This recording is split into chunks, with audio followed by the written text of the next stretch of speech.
Hello everybody, welcome back to my YouTube channel. Today we are back to the trick tips. If you guys have been following along, a few weeks ago I taught you guys how to do the 1 footer, and then kind of towards the end of the video I did a 1 foot table, and somebody had commented that they wanted me to go into more depth on it, so that's what I'm going to do today. The reason why I'm jumping into a 1 foot table instead of just a regular table is because, in my opinion, a 1 foot table is way easier to do, especially if you just learned 1 footers. A normal table is actually like way harder to do than a 1 foot table. The reason is because there's a lot more foot movement and body positioning that go into it. And so with the 1 footer and the 1 foot table, it's like a different trick basically. With a 1 foot table, usually you table the opposite direction that you would with a normal table. And I'm gonna go into detail on that because that's really confusing to just explain. But let me show you guys really quick. Alrighty, so the simplest way to put it is there are 2 directions to do a table. One for a 1 foot table and the other for just a normal table. So if you're left foot forward, like I am, it's easier to take off that foot. And so when you take off that foot, you would table to the right. So you have your foot off and you would just table this direction with this left foot hanging off. If you were to table the normal way with the left foot forward, you would be tabling to the left side. So that foot, the left foot that you normally would kick out to the left side to do a 1 foot table, and you table this way, you actually keep this foot on and you twist your hips in to the bike like so, and then you pull the table up that way. So there's a ton of extra complications going into a normal table, and so that's why I'm going to be teaching you guys the 1 foot table first, just because it's so much simpler once you have the 1 footer down. There also is like a third version to this, which would be a shoulder buzz or an invert, however you want to call it, which is the mountain bike version of like an unturned down. And that is also, in my opinion, easier to do than just a regular table. As weird as that sounds, it's way more complicated to do a table the correct way, the way that like BMX riders do it, or pro mountain bikers that do them in like 360s and like flips and stuff. The way that they do it is, it's really complex, and so it's actually easier to do a 1 foot table or a shoulder buzz than it is to do the correct table, and just my opinion. So that's the way I'm going to teach it. I'm going to be doing the 1 foot table first in this video, and then the next video is on from there. I'm going to be showing you guys how to shoulder buzz as well as a regular table. Before I even go into how to do the trick, I'm going to start this video just like how I have in the other videos, just kind of explaining what kind of jump you need and obviously helmet and stuff. So I'm gonna do that really quick. So I recommend to everybody that having a step up is the best way to learn tricks, but actually learning tables, 1 foot tables, basically the easiest way to learn them is either honestly on a quarter pipe or a hip, just because you're going to be traveling in a direction either to the right or the left depending on which side that you're going to be tabling, and it's just you kind of already set up in the air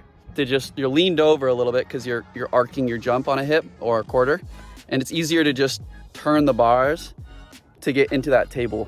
So for myself, when I do a 1 foot table, I would be tabling to the right side, and this hip is a right hip, so it wouldn't be the right hip to do one on. It's the right way to do a normal table for me, but for a 1 foot table, I wouldn't, I guess I could, it would just be really awkward on a right hip.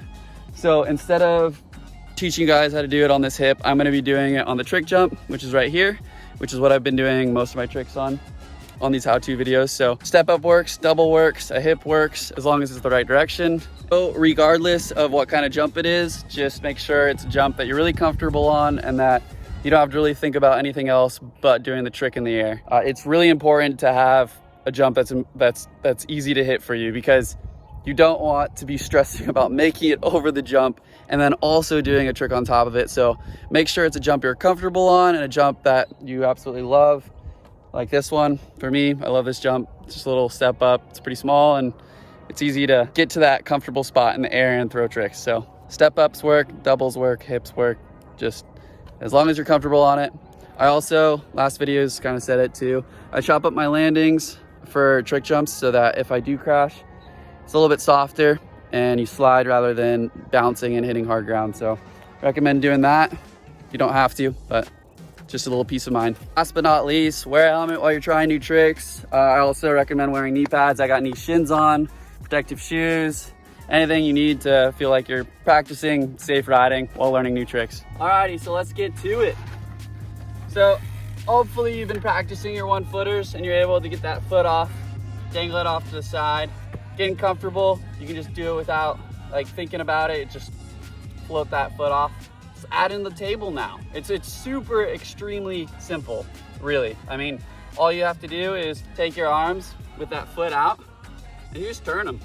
You kind of like pull your right wrist into your chest and push out the other arm, while keeping your body centered over the bike and going towards the landing. That's also a very important thing. You don't want to like get all cockeyed when you do this, because when you come out of the table, you'll still be all cockeyed. So you don't want to do that. You want to make sure that your body is centered and going straight to that landing when doing this trick. Alrighty, so when you're doing this trick, it really doesn't matter where your foot is. Realistically, I tend to put it on top of my seat. So if you look here, I rest my foot just kind of like right next to like where your leg normally would be on the seat, and I just kind of put it right there. Almost my I guess the top of my quad rest on my seat, and you almost leverage it to get that table up. And the goal when doing a 1-foot table is to try to get this part of your frame, like the front of your frame, kind of the top of your fork, to get to your other shoulder. And so taking this, the left arm, depending if you're left or right, I keep doing this as if you're doing it just to the right. The arm that is pointing down, you're just gonna be straightening it. And I tend to make the OK symbol with my fingers, and just because I do it so far. You don't have to do it fully clicked. You can just do a 1 foot and you just twist the wrist that's going into your armpit. You're twisting it like a moto throttle, but the opposite way. So you're going over the handlebar like that, and then you're just punching to your armpit. And that foot is hanging out right on top of your seat, just like that. And it doesn't have to be big. You can do this at a very small amount and work your way up to it. Especially like you're not gonna just click it and hit the fork on your shoulder right away. But most people just like 1 foot table and they just turn the bike to the side, which is totally fine. And you just work your way up from there. So once the bike is leaned over, the foot that is still on the pedal, you're gonna be straightening that leg that's on that pedal. And it kind of gives you that room you need by like straightening that foot that's attached to the pedal. It gets the bike away from you and allows the bars to be separated from your chest area, and it allows it to be able to push it past your armpit to that clicked position. You don't have to straighten this leg. You could keep it bent, but my guess is that you're gonna get locked to here and the bar is probably gonna be hitting in the chest, or you're not able to get it far enough over. So locking that knee for that back foot, the one that's attached to the pedal, will allow you to get the bars past that point. Ooh, I love how I just bent my knee there. You don't need to do that. It's just, if you're not able to get that bar as far as you want, it's probably because that leg is straightened, or not straightened, it's bent. You also don't want to try to keep your leg too far bowed out. I see that a lot of times, like people do like a squat almost when they table, and they go like this. Doesn't matter, you can do that, but if you want to get it really clicked, the best way to do it is straighten that leg, and then you get like that. And you get a little tangled up there. So be careful with this one. It can go wrong really quick, but that's why you got to work your way up to it. Do it bigger and bigger and work your way up at a slower pace. I don't know if you guys saw that I didn't mention foot positioning. I do see a lot of people with right foot forward and left foot forward, kind of just do it both ways. Basically, you're going to be half cranking no matter what when you're doing a 1 foot table. So although it doesn't look the same when you're doing it with, so I'm left foot forward.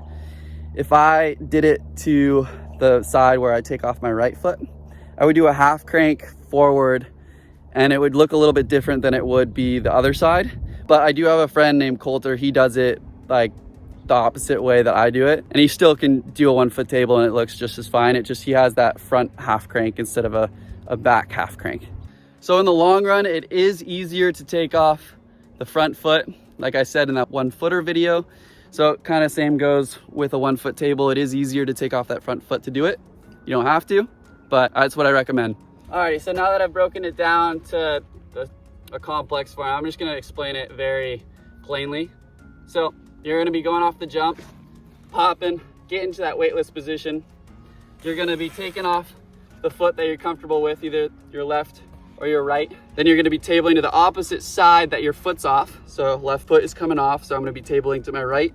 If you're taking off your right foot, you're gonna be tabling to your left. And so you're gonna be popping, get into that weightless position, foot dangles off, you know, straighten that elbow, and you can just honestly just like pull the wrist in to the chest and just do like a small 1 foot table. And as you start getting it bigger and more comfortable, you can twist your wrist on the side that is gonna be going across from you. And by twisting, it allows you to punch through the armpit, and your foot's gonna be hanging off either the seat or just off in the air. And you're gonna be tucking that shoulder into the frame or the fork, and then just pull it out. A big thing to watch for is, like you just saw, my shirt caught. Usually it's easier to do it in the air, surprisingly, than it is to do it on the ground, because you're all just tangled up, and usually you have your back leg straightened, bike's away from you, and you're able to just click it. And so let's do a few. I'll break them down in the air. I'll start off slow, and then I'll click them more and more. Let's do it. So this one, we're just gonna be taking off that front foot, bringing that handlebar into the chest, just like that. Let the foot dangle there, and then turn the bike back, straighten it out, look for that pedal, and ride away. For this one, we're just gonna go a little bit further. That handlebar is gonna be reaching the opposite hip, just like that. And just gonna bring it back, spot the landing, look for the pedal, plant it, and ride away. So for the final version of this trick, all you're gonna be doing is leaning in that shoulder to the fork and the front tire to kind of click that table. And then same thing, bring it back, spot the pedal, put that foot back on, and ride away. So that's basically it with the 1 foot table. They're definitely a little bit different over a straight jump versus a hip, like I was saying. When they're over a hip or off like a quarter pipe, like, and you're just 180ing, you're more like flat to the ground. Whereas these last ones I was doing, because it's a straight jump, they're more kind of up and down. At least that's how I do them. Kind of just depends on which way you like position yourself in the air. And so yeah, that's basically it. If you guys have any more questions on that one, let me know, drop a comment, and let me know if this helps you guys. Thanks for watching, and have a good one.